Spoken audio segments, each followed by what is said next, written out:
Butch Lenton Award winner, Councillor Cathy Duff from South Burnett. First of all, congratulations. Thank you, Tim. I just am so honoured and humbled to have received that award. It was just amazing. When your name was called out last night, knowing the work that Butch did and the esteem in which he's held, was there a moment where you thought, oh, I can't believe this is happening to me?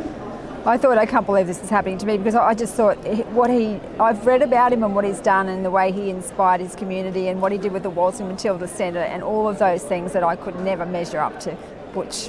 Yeah. So tell me a bit about the work that you've been doing and that has led to your nomination and ultimately to your winning the award last night.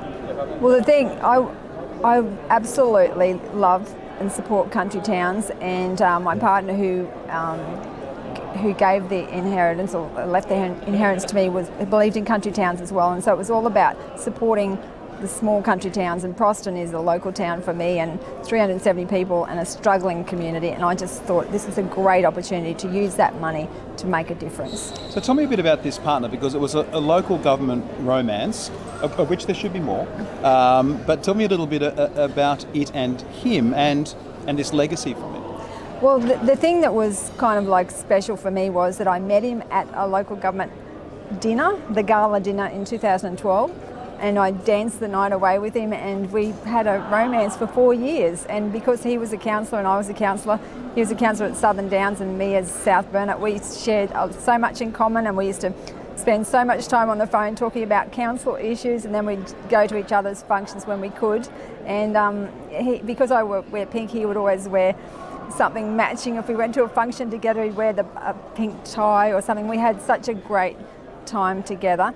And then for him to commit rural suicide was just like, no one saw it coming. It was just so unexpected, and it was just before the council elections in 2016, which is what we're coming up to now. Yeah. And so the timing was just quite, uncanny.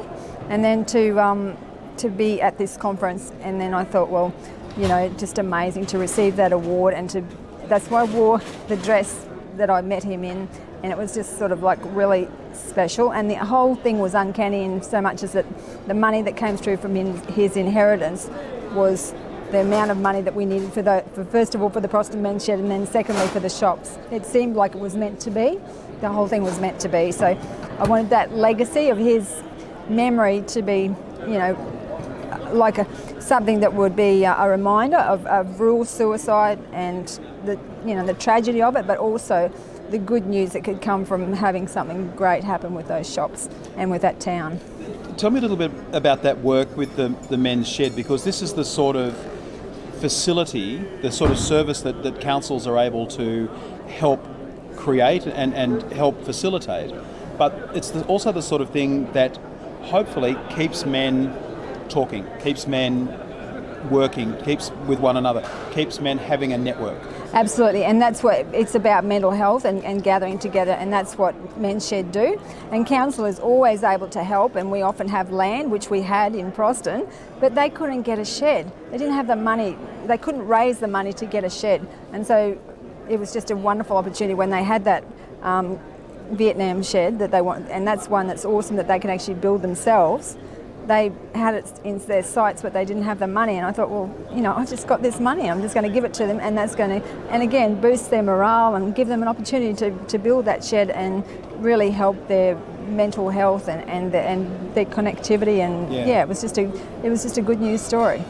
The Butch Lenton Award comes with a $10,000 bursary.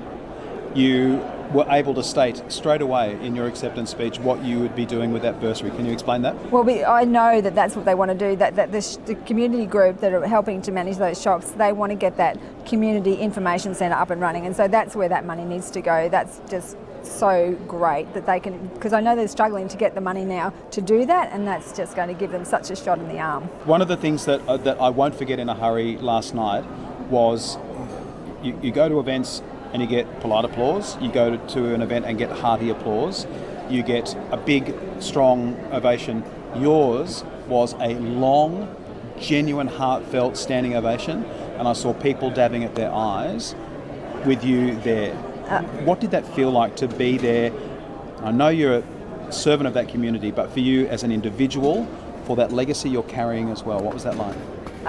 It was a moment of time that I will never forget. It was just such a special occasion for me, with all of those things that I said about the lead up and the story, and then to have a standing ovation was just, I was just so moved. And I'm still not over it. People are coming up to me, they're telling me their stories, they're telling me about how I've influenced and they've talked about how their council has now been influenced by what you can do for community, and I'm just absolutely flattered and humbled by it all.